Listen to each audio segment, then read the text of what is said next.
ഒരു ചായ വിൽപ്പനക്കാരനായി തുടങ്ങിയ എളിയ ജീവിതത്തിൽ നിന്ന് ഇന്ത്യയുടെ പ്രധാനമന്ത്രിയായി ഉയർന്ന നരേന്ദ്രമോദിയുടെ അവിശ്വസനീയമായ ജീവിതകഥയാണ് ഇന്ന് നമ്മൾ വിചിന്തനം ചെയ്യുന്നത്. 2025 ലോകത്തിലെ ഏറ്റവും പ്രശസ്തനായ നേതാവാണിപ്പോൾ അദ്ദേഹം. ഇന്ത്യയിലെ ജനങ്ങൾ അദ്ദേഹത്തെ വളരെയധികം അഭിനന്ദിക്കുന്നു. ഈ കഥ രാഷ്ട്രീയം മാത്രമല്ല, കഠിനാധ്വാനത്തിൻ്റെയും സമർപ്പണത്തിൻ്റെയും സ്വപ്നങ്ങളുടെ ശക്തിയുടെയും കഥയാണ്. 1950 സെപ്റ്റംബർ 17 ഇന്ത്യയിലെ ഗുജറാത്ത് സംസ്ഥാനത്തെ വഡ്നഗറിലാണ് മോദിജിയുടെ ജനനം. പിതാവ് ദാമോദർ ദാസ് മോദി റെയിൽവേ സ്റ്റേഷനിൽ ഒരു ചെറിയ ചായക്കട നടത്തുന്ന സാധാരണക്കാരൻ. അമ്മ ഹീരാബെൻ ഒരു വീട്ടമ്മയായിരുന്നു. ഇന്ത്യയിലെ താഴ്ന്ന ജാതിയായ ഗാൻസി സമുദായത്തിൽപ്പെട്ടവരായിരുന്നു. ചെറിയൊരു വീട്ടിലാണ് അവർ താമസിച്ചിരുന്നത്. വിഭവങ്ങൾ കുറവായിരുന്നു, പക്ഷേ അവർക്ക് ധാരാളമായി ഉണ്ടായിരുന്ന ഒരു കാര്യം പ്രതീക്ഷയും അച്ചടക്കവും സ്നേഹവുമായിരുന്നു. വീട്ടിൽ വൈദ്യുതിയോ പൈപ്പ് വെള്ളം കറക്റ്റായോ ശരിയായ ഫർണിച്ചറോ ഒന്നുമില്ലായിരുന്നു. കുടുംബത്തിൽ 6 കുട്ടികളായിരുന്നു. മൂന്നാമത്തെ കുട്ടിയാണ് നരേന്ദ്രമോദി. ചെറുപ്പം മുതലേ മോദി മറ്റു കുട്ടികളെ പോലെയല്ലായിരുന്നു. അവൻ ജിജ്ഞാസയും കഠിനാധ്വാനിയും അച്ചടക്കവും ഉള്ളവനായിരുന്നു. ലോക്കൽ റെയിൽവേ സ്റ്റേഷനിൽ ചായ വിൽക്കാൻ അവൻ അച്ഛനെ സഹായിച്ചു. അങ്ങനെ കഠിനാധ്വാനത്തിൻ്റെ ഫലം എന്തെന്ന് അവൻ മനസ്സിലാക്കി. 6 വയസ്സ് പ്രായമുള്ള കുഞ്ഞു നരേന്ദ്ര രാവിലെ എഴുന്നേറ്റ് അച്ഛനെ സഹായിക്കുകയും സ്റ്റേഷനിൽ യാത്രക്കാർക്ക് ചായ വിളമ്പുകയും ചെയ്തു. തണുത്ത ശൈത്യകാലത്ത് പോലും കുടുംബത്തിന് ഷൂസ് വാങ്ങാൻ കഴിയാത്തതിനാൽ അദ്ദേഹം പുലർച്ചെ 4 ഉണരും. സ്കൂളിൽ പോകുന്നതിന് മുമ്പ് അച്ഛനെ സഹായിക്കും. ചായ വിൽക്കുന്നതിൽ നരേന്ദ്രമോദിക്ക് ലജ്ജ തോന്നിയില്ല. പകരം അത് പഠിക്കാനുള്ള അവസരമായി കണ്ടു. ചായ വിളമ്പുമ്പോൾ യാത്രക്കാരുടെ സംസാരം കേൾക്കും. രാഷ്ട്രീയത്തെക്കുറിച്ചും സ്വാമി വിവേകാനന്ദത്തിനെക്കുറിച്ചും അങ്ങനെയാണ് അദ്ദേഹം മനസ്സിലാക്കുന്നത്. ജീവിതം അത്ര എളുപ്പമായിരുന്നില്ല. പക്ഷേ മോദി ഒരിക്കലും പരാതിപ്പെട്ടില്ല. കുട്ടിയായിരിക്കുമ്പോൾ പോലും വലിയ സ്വപ്നങ്ങൾ കണ്ടു. പലർക്കും ആത്മഹത്യ ആലോചിക്കാവുന്ന ജീവിത സാഹചര്യങ്ങൾ പോലും മോദിജിക്ക് ജ്വലിപ്പിക്കേണ്ട ഫയറായി മാറുകയായിരുന്നു. തൻ്റെ രാജ്യത്തിനായി മഹത്തായ എന്തെങ്കിലും ചെയ്യുമെന്ന് അദ്ദേഹം വിശ്വസിച്ചു. ചുറ്റുമുള്ള ആളുകൾക്ക് അവൻ്റെ സ്വപ്നങ്ങൾ എല്ലായ്പ്പോഴും മനസ്സിലായില്ല. പക്ഷേ അവൻ ഒരിക്കലും അവനിൽ വിശ്വസിക്കുന്നത് നിർത്തിയില്ല. സ്കൂളിൽ അവൻ മികച്ച വിദ്യാർത്ഥിയല്ലായിരുന്നു, പക്ഷേ അവൻ വളരെ ചുറുചുറുക്കുള്ളവനായിരുന്നു. അദ്ദേഹം സംവാദങ്ങളിലും നാടകങ്ങളിലും പ്രസംഗങ്ങളിലും പങ്കെടുത്തു. ഇന്ത്യൻ ചരിത്രത്തെയും മഹത്തായ നേതാക്കന്മാരെയും കുറിച്ച് വായിക്കാനും പഠിക്കാനും അദ്ദേഹത്തിന് ഇഷ്ടമായിരുന്നു. അദ്ദേഹത്തിൻ്റെ ആത്മവിശ്വാസവും ശക്തമായ സംസാര രീതിയും അധ്യാപകർ ശ്രദ്ധിച്ചിരുന്നു. അവന് ഒരു ഉയർന്ന ഭാവി ഉണ്ടാകുമെന്ന് അവർ പലപ്പോഴും പറയുമായിരുന്നു. മറ്റു കുട്ടികൾ വിനോദത്തിൽ ഏർപ്പെടുമ്പോൾ കുഞ്ഞു നരേന്ദ്ര മണിക്കൂറുകളോളം ലൈബ്രറിയിൽ ചെലവഴിച്ചു. ചരിത്രത്തെക്കുറിച്ചുള്ള പുസ്തകങ്ങളും മഹാനായ നേതാക്കന്മാരെയും ആത്മീയ ഗുരുക്കന്മാരെയും കുറിച്ച് പുസ്തകങ്ങളിൽ നിന്ന് വായിച്ചറിഞ്ഞു. സ്വയം അച്ചടക്കത്തെക്കുറിച്ച് പഠിപ്പിച്ച സ്വാമി വിവേകാനന്ദനെ അദ്ദേഹത്തെ ആഴത്തിൽ സ്വാധീനിച്ചു. 12 വയസ്സാകുമ്പോഴേക്കും അദ്ദേഹം ധ്യാനിക്കാനും ജീവിതത്തിൻ്റെ അർത്ഥത്തെക്കുറിച്ച് ചിന്തിക്കാനും തുടങ്ങി. സമ്പന്നനാകുക എന്നതല്ല, 17 വയസ്സുള്ളപ്പോൾ ജനങ്ങളെ സേവിക്കുക എന്നതാണ് അദ്ദേഹത്തിൻ്റെ സ്വപ്നം. കുട്ടിക്കാലത്ത് അദ്ദേഹം അച്ചടക്കം, സേവനം, ദേശസ്നേഹം എന്നിവയിൽ വിശ്വസിച്ചിരുന്നു. RSSലൂടെയാണ് മോദി പരിപാടികൾ സംഘടിപ്പിക്കാനും മറ്റുള്ളവരുമായി സഹകരിച്ച് പ്രവർത്തിക്കാനും സമൂഹത്തെ സേവിക്കാനും പഠിച്ചത്. ഈ പാഠങ്ങൾ ഒരു നേതാവെന്ന നിലയിൽ അദ്ദേഹത്തിൻ്റെ ഭാവി രൂപപ്പെടുത്താൻ സഹായിച്ചു. നിരവധി ബുദ്ധിമുട്ടുകൾ നേരിട്ടിട്ടും പണമില്ല, വലിയ പേരില്ല, ശക്തമായ കുടുംബം ഒന്നുമില്ലെങ്കിലും നരേന്ദ്രമോദി മുന്നേറി. കഠിനാധ്വാനം ഭാഗ്യത്തേക്കാൾ ശക്തമാണെന്ന് അദ്ദേഹം വിശ്വസിച്ചു. ഈ വിശ്വാസം അദ്ദേഹത്തിൻ്റെ ജീവിതത്തിൻ്റെ അടിത്തറയായി മാറി. ഇത് അദ്ദേഹത്തിൻ്റെ യാത്രയുടെ തുടക്കം മാത്രമാണ്, അവനെ രാജ്യത്തെ ഏറ്റവും ഉയർന്ന സ്ഥാനത്തേക്ക് കൊണ്ടുപോകുന്ന ഒരു യാത്ര. നരേന്ദ്രമോദി വളർന്നു വരുമ്പോൾ അദ്ദേഹത്തിൻ്റെ ഹൃദയത്തിനുള്ളിൽ ശക്തമായ ഒരു ചോദ്യം ഉയർന്നു വന്നു. എൻ്റെ ജീവിതത്തിൻ്റെ ഉദ്ദേശം എന്താണ്? സ്കൂൾ വിദ്യാഭ്യാസം പൂർത്തിയാക്കിയ ശേഷം കോളേജിൽ പോകുകയോ ജോലി കണ്ടെത്തുകയോ പോലുള്ള പരമ്പരാഗത പാത സ്വീകരിക്കുന്നതിന് പകരം വളരെ വ്യത്യസ്തമായൊരു യാത്രയാണ് അദ്ദേഹം തിരഞ്ഞെടുത്തത്. 17 വയസ്സുള്ളപ്പോൾ ജനങ്ങളെ സേവിക്കുക എന്നതായിരുന്നു അദ്ദേഹത്തിൻ്റെ സ്വപ്നം. നരേന്ദ്രമോദി ഞെട്ടിക്കുന്ന ഒരു കാര്യം ചെയ്തു. അദ്ദേഹം വീട് വിട്ടു. അതെ, നിങ്ങൾ കേട്ടത് ശരിയാണ്. മാതാപിതാക്കളോട് പറഞ്ഞില്ല, പണമൊന്നും വാങ്ങിയില്ല. ലോകം കണ്ടെത്തണമെന്ന ആഗ്രഹത്താൽ അവൻ സന്യാസിമാരെയും സാമൂഹിക പ്രവർത്തകരെയും കണ്ടുമുട്ടി. ഒടുവിൽ വീട്ടിലേക്ക് മടങ്ങിയപ്പോൾ ഈ യാത്ര അവൻ്റെ മനസ്സ് എന്നേക്കുമായി മാറ്റിമറിച്ചു. അവന് ഒരു ദർശനവും ഉള്ളിൽ ഒരു തീയും ഉണ്ടായിരുന്നു. ഇതൊരു അവധിക്കാലമായിരുന്നില്ല. മോദി ആശ്വാസമോ വിനോദമോ അന്വേഷിച്ചില്ല. അവൻ സത്യവും ലക്ഷ്യവും ജീവിതത്തിൻ്റെ ആഴമേറിയ അർത്ഥവും അന്വേഷിക്കുകയായിരുന്നു. ഹിമാലയം, ഋഷീശം, രാമകൃഷ്ണാശ്രമം തുടങ്ങിയ ആത്മീയ സ്ഥലങ്ങൾ അദ്ദേഹം സന്ദർശിച്ചു. അദ്ദേഹം സന്യാസിമാരെയും ആത്മീയ ഗുരുക്കന്മാരെയും കണ്ടുമുട്ടി. അദ്ദേഹം ഗുഹകളിൽ താമസിച്ചു. കിലോമീറ്ററുകൾ നടന്നു. വളരെ കുറച്ച് ഭക്ഷണവും സാധനങ്ങളും മാത്രം കഴിച്ച് ജീവിച്ചു. പർവ്വതങ്ങളുടെ നിശബ്ദതയിൽ നിന്നും ഋഷിമാരുടെ ജ്ഞാനത്തിൽ നിന്നും പാഠം ഉൾക്കൊണ്ട് അദ്ദേഹം 2 വർഷം ഇന്ത്യയിലുടനീളം അലഞ്ഞു നടന്നു. ഈ സമയത്ത് ലളിതമായി ജീവിക്കാനും ആഴത്തിൽ ചിന്തിക്കാനും ശ്രദ്ധ കേന്ദ്രീകരിക്കാനുമായി മോദി പഠിച്ചു. ശാന്തമായ അന്തരീക്ഷം അദ്ദേഹത്തെ ധ്യാനത്തിൻ്റെയും ആത്മനിയന്ത്രണത്തിൻ്റെയും ശക്തി പഠിപ്പിച്ചു. അവൻ തന്നെ നന്നായി മനസ്സിലാക്കാൻ തുടങ്ങി.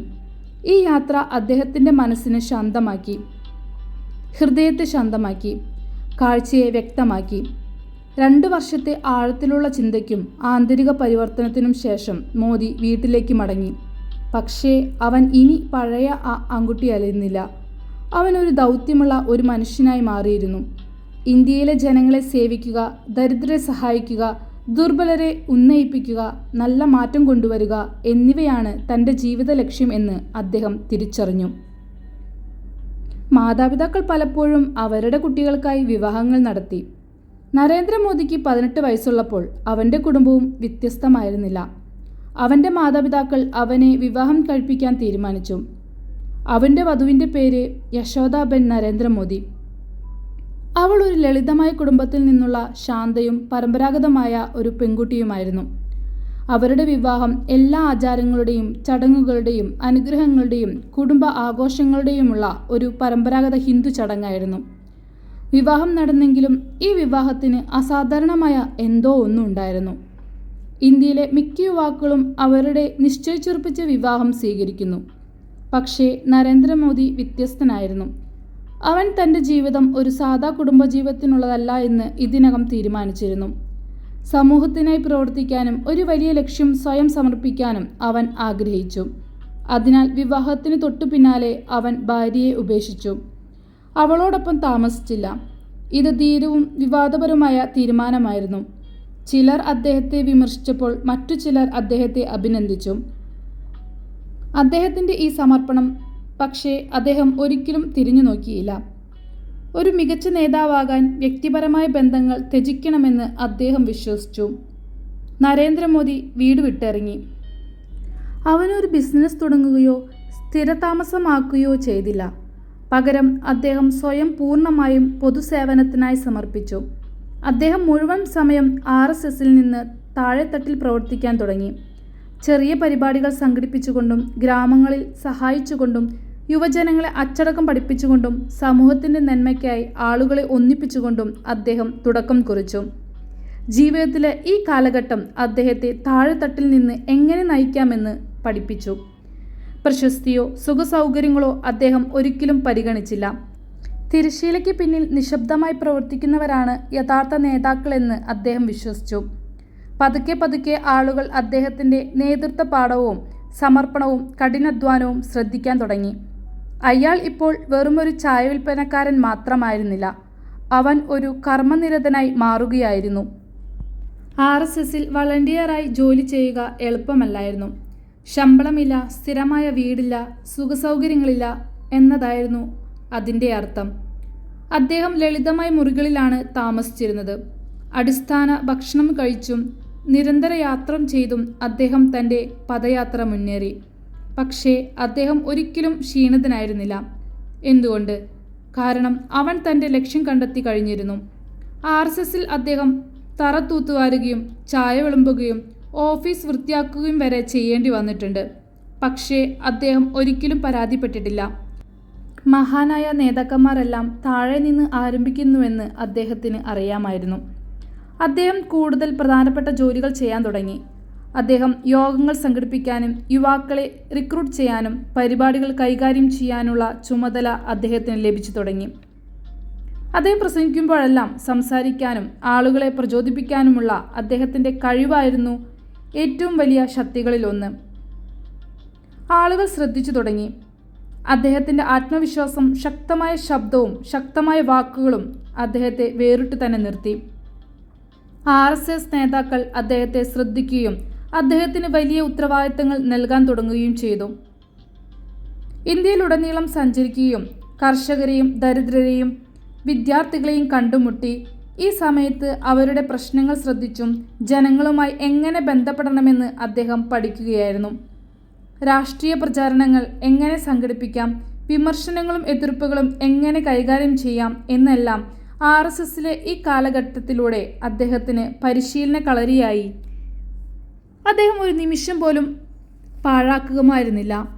ഒരു ഗ്രാമത്തിൽ ഒരു പ്രശ്നമുണ്ടെങ്കിൽ അവൻ അവിടെ ഉണ്ടായിരിക്കും. ഒരു സമൂഹത്തിന് മാർഗനിർദ്ദേശം ആവശ്യമുണ്ടെങ്കിൽ അദ്ദേഹം അവരോട് സംസാരിക്കും. ഒരു ടീമിന് നേതൃത്വം ആവശ്യമുണ്ടെങ്കിൽ അദ്ദേഹം നിശബ്ദമായി മാതൃകയായി നയിക്കും. ആളുകളെ സംഘടിപ്പിക്കാനും അവരെ പ്രവർത്തിക്കാൻ പ്രചോദിപ്പിക്കാനുമുള്ള കഴിവാണ് മോദിയെ വ്യത്യസ്തനാക്കിയത്. വെള്ളപ്പൊക്കത്തിന് ശേഷമുള്ള ദുരിതാശ്വാസ പ്രവർത്തനങ്ങൾ ആസൂത്രണം ചെയ്യുന്നതായാലും വിഭജിക്കപ്പെട്ട സമൂഹങ്ങളെ ഒരുമിച്ച് കൊണ്ടുവരുന്നതായാലും അദ്ദേഹം എപ്പോഴും ചിന്തിക്കുകയും ആസൂത്രണം ചെയ്യുകയും നടപ്പിലാക്കുകയും ചെയ്തു. അതേസമയം തന്നെ തിരശ്ശീലയ്ക്ക് പിന്നിൽ നിന്നു. പക്ഷേ അദ്ദേഹത്തിൻ്റെ കഴിവുകൾ അധികകാലം മറച്ചുവെക്കാൻ കഴിയുമായിരുന്നില്ല.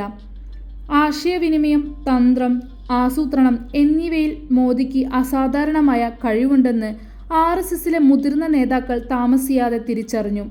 അവൻ വെറും കഠിനാധ്വാനി മാത്രമായിരുന്നില്ല, അദ്ദേഹത്തിന് ദീർഘവീക്ഷണമുള്ള ആളായിരുന്നു. പ്രശ്നങ്ങൾ വരുന്നതിന് മുമ്പ് തന്നെ അയാൾക്കത് കാണാൻ കഴിയുമായിരുന്നു. അതിനുള്ള പരിഹാരങ്ങൾക്കും അയാൾ എപ്പോഴും തയ്യാറായിരുന്നു. അദ്ദേഹം പ്രായം കുറഞ്ഞ വളണ്ടിയർമാരെയും പരിശീലിപ്പിക്കാനും ലേഖനങ്ങൾ എഴുതാനും വിവിധ സംസ്ഥാനങ്ങളിലെ പ്രശ്നങ്ങളെക്കുറിച്ച് വിശദമായ റിപ്പോർട്ടുകൾ തയ്യാറാക്കാനും തുടങ്ങി. ഇന്ത്യൻ സമൂഹം, രാഷ്ട്രീയം, സംസ്കാരം, ചരിത്രം എന്നിവയെക്കുറിച്ചുള്ള അദ്ദേഹത്തിൻ്റെ അറിവ് അനുദിനം ആഴത്തിലാക്കി. ഈ സമയത്ത് അദ്ദേഹത്തിന് ഒരു പ്രധാന വൈദഗ്ധ്യം കൂടി ലഭിച്ചു: എല്ലാ പശ്ചാത്തലത്തിലുള്ള ആളുകളുമായി എങ്ങനെ ബന്ധപ്പെടാമെന്ന്. ഒരാൾ ധനികനോ വിദ്യാസമ്പന്നനോ ചെറുപ്പക്കാരനോ വൃദ്ധനോ ആകട്ടെ, മോദിക്ക് അവരുടെ ഭാഷ സംസാരിക്കാൻ കഴിയും, അവരുടെ വേദന മനസ്സിലാക്കാൻ കഴിയും. അവരെ ആഴത്തിൽ കേൾക്കാനും യഥാർത്ഥ പരിഹാരങ്ങൾ നിർദ്ദേശിക്കാനും അദ്ദേഹത്തിന് കഴിയുമായിരുന്നു. 1975 വലിയൊരു കാര്യത്തിന് അദ്ദേഹം തയ്യാറെടുക്കുകയായിരുന്നു. അന്ന് പ്രധാനമന്ത്രി ഇന്ദിരാഗാന്ധി ദേശീയ അടിയന്തരാവസ്ഥ പ്രഖ്യാപിച്ചു. ഇതിനർത്ഥം എല്ലാ പ്രതിപക്ഷ നേതാക്കളും അറസ്റ്റിലായി എന്നതാണ്. പത്രങ്ങൾ സെൻസർ ചെയ്യുകയും പ്രതിഷേധങ്ങൾ നിരോധിക്കുകയും ചെയ്തു. നിരവധി RSS നേതാക്കളും ജയിലടയ്ക്കപ്പെട്ടു. ഈ കാലയളവിൽ നരേന്ദ്രമോദി ഒളിവിൽ പോയി. നിരന്തരം വ്യത്യസ്ത വസ്ത്രങ്ങൾ ധരിച്ചും അറസ്റ്റ് ഒഴിവാക്കാൻ വ്യാജപേരുകൾ ഉപയോഗിച്ചും അദ്ദേഹം ഒളിവിൽ താമസിക്കുകയായിരുന്നു. ജനാധിപത്യത്തെക്കുറിച്ചുള്ള അവബോധം പ്രചരിപ്പിക്കാൻ അദ്ദേഹം രഹസ്യമായി പ്രവർത്തിക്കുകയും നേതാക്കളെ പോലീസിൽ നിന്ന് രക്ഷപ്പെടാൻ സഹായിക്കുകയും ചെയ്തു. 1977 അടിയന്തരാവസ്ഥ അവസാനിച്ചതിന് ശേഷം അദ്ദേഹം രഹസ്യമായി പ്രവർത്തിച്ചു. രാഷ്ട്രീയ വൃത്തങ്ങൾക്കിടയിൽ അദ്ദേഹം കൂടുതൽ പ്രചാരത്തിലായി. ഏകദേശം 15 വർഷം RSSൽ പ്രവർത്തിച്ചതിനു ശേഷം ആളുകൾ അദ്ദേഹത്തെ ഒരു നിർഭയ നേതാവായി കണ്ടു. 1980കളുടെ അവസാനത്തോടുകൂടി നരേന്ദ്രമോദിയെ പാർട്ടി ജനതാ പാർട്ടിയിൽ, അതായത് BJPയിലേക്ക് ജോലി ചെയ്യുവാൻ അയച്ചു. അന്ന് ജനതാ പാർട്ടിക്ക് മോദിയെ പോലുള്ളവരെ, കർക്കശക്കാരെ, സത്യസന്ധരെ, പൂർണ്ണമായി പ്രതിബദ്ധതയുള്ളവരെ ആവശ്യമായിരുന്നു. അങ്ങനെ നരേന്ദ്രമോദി പതുക്കെ സജീവ രാഷ്ട്രീയത്തിലേക്ക് കടന്നുവന്നു. സംഘാടകൻ ഒരു നേതാവാകുന്നത് ലോകം കാണേണ്ട സമയമാണത്. ഇന്ത്യയുടെ ഭാവിയുടെ രൂപപ്പെടുത്തുന്ന ഒരു രാഷ്ട്രീയ യാത്രയുടെ തുടക്കമായിരുന്നു അത്. നരേന്ദ്രമോദിയുടെ പ്രവർത്തനങ്ങൾ വളർന്നപ്പോൾ BJP നേതാക്കൾക്ക് അദ്ദേഹത്തിൻ്റെ കഴിവുകൾ അവഗണിക്കുന്നത് അസാധ്യമായി. BJPക്ക് ആവശ്യമായിരുന്ന ശക്തനായ സംഘാടകൻ തന്നെയായിരുന്നു നരേന്ദ്രമോദി. 1987 ഗുജറാത്തിൽ വെച്ച് മോദിയെ BJPയിലേക്ക് ഔദ്യോഗികമായി കൊണ്ടുവന്നു. വാക്കുകളല്ല, പ്രവൃത്തിയുടെ മനുഷ്യനായിരുന്നു അദ്ദേഹം. മറ്റുള്ളവർ നീണ്ട പ്രസംഗങ്ങൾ നടത്തിയപ്പോൾ മോദി ഗുജറാത്തിലൂടെ സഞ്ചരിച്ചു. പലപ്പോഴും സ്കൂട്ടറിലോ ബസ്സിലോ തൊഴിലാളികളുടെ ചെറിയ കൂട്ടങ്ങളെ കണ്ടുമുട്ടി. കർഷകരുടെ വേദനകൾ, കടയുടമകളുടെ പ്രശ്നങ്ങൾ, ദിവസവേതനക്കാരുടെ പോരാട്ടങ്ങൾ കേട്ടു. മെച്ചപ്പെട്ട ഒരു തന്ത്രം കെട്ടിപ്പടുക്കുവാൻ അദ്ദേഹം പഠിച്ചതെല്ലാം ഉപയോഗിച്ചു. ഏതാനും വർഷങ്ങൾക്കുള്ളിൽ ഗുജറാത്തിലെ ജനങ്ങളുടെ ഹൃദയം കീഴടക്കാൻ മോദിക്ക് സാധിച്ചു. പോസ്റ്ററുകളുടെ മുഖം അദ്ദേഹമായിരുന്നില്ല, പക്ഷേ പ്രചരണത്തിന് പിന്നിലെ തലച്ചോറ് അദ്ദേഹത്തിൻ്റെയായിരുന്നു. നേതാക്കൾ അദ്ദേഹത്തെ വിശ്വസിക്കാൻ തുടങ്ങി. അദ്ദേഹത്തിന് മൂർച്ചയുള്ള മനസ്സുണ്ടായിരുന്നു. അതിലുപരി ഇന്ത്യയുടെ അടിസ്ഥാന യാഥാർത്ഥ്യങ്ങളുമായി അദ്ദേഹത്തിന് ആഴത്തിലുള്ള ബന്ധമുണ്ടായിരുന്നു. പക്ഷേ കാര്യങ്ങൾ അപ്പോഴും എളുപ്പമായിരുന്നില്ല. പാർട്ടിക്കുള്ളിൽ നിന്നുള്ള എതിർപ്പുകൾ മോദി നേരിട്ടു. ചിലർക്ക് അവൻ്റെ ഉയർച്ചയിൽ അസ്വസ്ഥത തോന്നി. അവൻ അമിതമായി അച്ചടക്കമുള്ളവനും അമിത ശ്രദ്ധ കേന്ദ്രീകരിക്കുന്നവനും അമിത കർക്കശക്കാരനുമാണെന്നാണ് അവർ കരുതിയത്. അദ്ദേഹം രാഷ്ട്രീയ കളികൾ കളിച്ചില്ല. എന്നാലും മറ്റുള്ളവരുടെ നിഷേധാത്മകത തന്നെ മന്ദഗതിയിലാക്കാൻ അദ്ദേഹം ഒരിക്കലും അനുവദിച്ചതുമില്ല. പകരം നിരയിലെ അവസാനത്തെ ആളിലേക്ക് പോലും എത്തിച്ചേരാൻ അയാൾ തൻ്റെ ദൗത്യത്തിൽ കൂടുതൽ ശ്രദ്ധ കേന്ദ്രീകരിച്ചു. രാഷ്ട്രീയ അധികാരം നേടുന്നതായിരിക്കരുത് എന്ന് അദ്ദേഹം വിശ്വസിച്ചു. അത് ആളുകളെ ശാക്തീകരിക്കുന്നതിന് വേണ്ടിയായിരിക്കണമെന്ന് ഉറച്ചു വിശ്വസിച്ചിരുന്നു. വോട്ടർമാരിലേക്ക് എത്താൻ അദ്ദേഹം സാങ്കേതിക വിദ്യ, ഡാറ്റ, സൃഷ്ടിപരമായ രീതികൾ എന്നിവ ഉപയോഗിക്കാൻ തുടങ്ങി. പലരും പഴയ രാഷ്ട്രീയ ശൈലികളിൽ കുടുങ്ങിക്കിടക്കുമ്പോൾ മോദി ഇതിനകം തന്നെ 10 വർഷം മുന്നോട്ട് ചിന്തിക്കുകയായിരുന്നു. 1995 ഗുജറാത്തിൽ BJP വൻ വിജയം നേടി. മോദിയുടെ തന്ത്രങ്ങൾ ആഘോഷിക്കപ്പെട്ടു. എന്നാൽ താമസിയാതെ ആഭ്യന്തര രാഷ്ട്രീയം കാരണം അദ്ദേഹത്തെ ഗുജറാത്തിൽ നിന്ന് മാറ്റി മറ്റു സംസ്ഥാനത്തിലേക്ക് ജോലിക്ക് അയച്ചു. ചിലർക്ക് അതൊരു ശിക്ഷയായിരുന്നു. മോദി അതൊരു അവസരമാക്കുകയായി. ഇന്ത്യയെ ആഴത്തിൽ പഠിക്കാൻ അദ്ദേഹം ഈ സമയം ഉപയോഗിച്ചു. ഹിമാചലിലെ കുന്നുകൾ മുതൽ രാജസ്ഥാനിലെ മരുഭൂമികൾ വരെയും ബീഹാറിലെ ഗ്രാമങ്ങൾ മുതൽ മഹാരാഷ്ട്രയിലെ നഗരങ്ങൾ വരെയും മോദി യാത്ര ചെയ്ത് ഇന്ത്യയെ കണ്ടു. അതിൻ്റെ സൗന്ദര്യവും വെല്ലുവിളികളും അയാൾ കുറിപ്പുകൾ എടുത്തു. ആളുകളെ കണ്ടു ചോദ്യങ്ങൾ ചോദിച്ചു. പതുക്കെ അയാളുടെ മനസ്സിൽ ഒരു വലിയ ദർശനം രൂപപ്പെട്ടു. ഗുജറാത്തിനു വേണ്ടി മാത്രമല്ല, ഇന്ത്യയുടെ ഭാവിക്ക് വേണ്ടിയും എനിക്ക് പലതും ചെയ്യാൻ സാധിക്കും. 2001 മോദിയുടെ ഉന്നതിയിലേക്ക് പോകാനുള്ള യാത്രയിലെ ആദ്യ പടിയായിരുന്നു. അപ്രത്യക്ഷമായ എന്തോ സംഭവിച്ചു. ഗുജറാത്ത് മുഖ്യമന്ത്രി കേസായി പാട്ടേലിന് ആരോഗ്യ പ്രശ്നങ്ങൾ കാരണം രാജിവെക്കേണ്ടി വന്നു. പാർട്ടിക്ക് ശക്തനായ ഒരു പകരക്കാരനെ ആവശ്യമായിരുന്നു. നരേന്ദ്രമോദിയെയാണ് ആദ്യം തെരഞ്ഞെടുത്തത്. അദ്ദേഹം മുമ്പ് ഒരു സർക്കാർ പദവിയും വഹിച്ചിട്ടില്ല എന്നുള്ളത് മറ്റു ആളുകൾക്ക് സംശയം ഉളവാക്കി. പക്ഷേ ഏതാനും മാസങ്ങൾക്കുള്ളിൽ മോദിയുടെ നേതൃത്വത്തിൽ എല്ലാം മാറി. മെച്ചപ്പെട്ട റോഡുകൾ നിർമ്മിക്കുന്നതിലും അടിസ്ഥാന സൗകര്യങ്ങൾ മെച്ചപ്പെടുത്തുന്നതിലും അദ്ദേഹം ശ്രദ്ധ കേന്ദ്രീകരിച്ചു. വൈദ്യുതി വിതരണം, ബിസിനസ്സുകളെയും വ്യവസായങ്ങളെയും ആകർഷിക്കുന്നതിലും അദ്ദേഹം തൻ്റെ ശക്തമായ നേതൃത്വത്തിന് പ്രശസ്തമായ സമയമായിരുന്നു അത്. ബിസിനസ് നേതാക്കൾ അദ്ദേഹത്തെ പ്രശംസിക്കാൻ തുടങ്ങി. ആളുകൾ അദ്ദേഹത്തെ വികസനോന്മുഖമായ നേതാവെന്ന് വിളിക്കാൻ തുടങ്ങി. പക്ഷേ മോദി മുഖ്യമന്ത്രിയായി ഏതാനും മാസങ്ങൾക്കുള്ളിൽ 2002 അദ്ദേഹത്തിൻ്റെ യാത്ര അത്ര സുഗമമായിരുന്നില്ല. ഇന്ത്യൻ ചരിത്രത്തിലെ ഏറ്റവും മോശം കലാപങ്ങളിലൊന്ന് ഗുജറാത്തിൽ സംഭവിച്ചു. ഹിന്ദു തീർത്ഥാടകരായി സഞ്ചരിച്ച ഒരു ട്രെയിൻ തീവച്ചു. പ്രതികരണമായി ഹിന്ദുക്കളും മുസ്ലിങ്ങളും തമ്മിൽ അക്രമാസക്തമായ കലാപങ്ങൾ പൊട്ടിപ്പുറപ്പെട്ടു. 1000-ലധികം പേർ മരിച്ചു. സംസ്ഥാനം മുഴുവൻ കുഴപ്പത്തിലായി. മോദിയെ രൂക്ഷമായി വിമർശിച്ചു ചിലർ. കലാപങ്ങൾ തടയാൻ അദ്ദേഹം വേണ്ടത്ര ശ്രമിച്ചില്ലെന്നാണ് മറ്റു ചിലർ പറഞ്ഞത്. അദ്ദേഹം വർഷങ്ങളോളം അക്രമത്തെ പിന്തുണച്ചതായും മറ്റുള്ളവർ ആരോപിച്ചു. മുഖ്യമന്ത്രി എന്ന നിലയിൽ മോദി കൊടുങ്കാറ്റിന് നടുവിലായിരുന്നു. ദേശീയ അന്തർദേശീയ തലങ്ങളിൽ നിന്ന് അദ്ദേഹത്തിന് കടുത്ത വിമർശനങ്ങൾ നേരിടേണ്ടി വന്നു. ഒരു സംസ്ഥാനത്തിൻ്റെ ദുഃഖത്തിൻ്റെ ഭാരം ചുമലിൽ ചുമക്കുക എന്നതിൻ്റെ അർത്ഥം നരേന്ദ്രമോദിക്ക് ആദ്യമായി അനുഭവപ്പെട്ടു. ചില നേതാക്കൾ രാജിവെക്കുമായിരുന്നു, ചിലർ അപ്രത്യക്ഷമാകുമായിരുന്നു. പക്ഷേ മോദി ഉറച്ചുനിന്നു. ഈ സംഭവം അദ്ദേഹത്തിൻ്റെ രാഷ്ട്രീയ ജീവിതത്തെ വേട്ടയാടി. പലരും അദ്ദേഹത്തിൻ്റെ യാത്ര അവസാനിച്ചുവെന്ന് തന്നെ കരുതി. പക്ഷേ മോദി പിന്മാറിയില്ല. വഴി അത്ര എളുപ്പമായിരുന്നില്ല. രാഷ്ട്രീയ ആക്രമണങ്ങൾ, മാധ്യമ വിചാരങ്ങൾ, കോടതി കേസുകൾ എന്നിവ അദ്ദേഹം നേരിട്ടു. എന്നിട്ടും അവൻ ഒരിക്കലും നിർത്തിയില്ല. എല്ലാ ദിവസവും രാവിലെ 5 മണിക്ക് ജോലി ആരംഭിക്കും. ഡാറ്റ പിന്തുടർന്ന് യുവ മനസ്സുകളെ വിശ്വസിച്ചും അദ്ദേഹം മുന്നേറി. അദ്ദേഹം പ്രതികരണങ്ങളെ സ്വാഗതം ചെയ്തു. ഏറ്റവും പ്രധാനമായി അദ്ദേഹത്തെ ആളുകൾ ശ്രദ്ധിച്ചുകൊണ്ടേയിരിക്കുകയായിരുന്നു ആ സമയങ്ങളിൽ.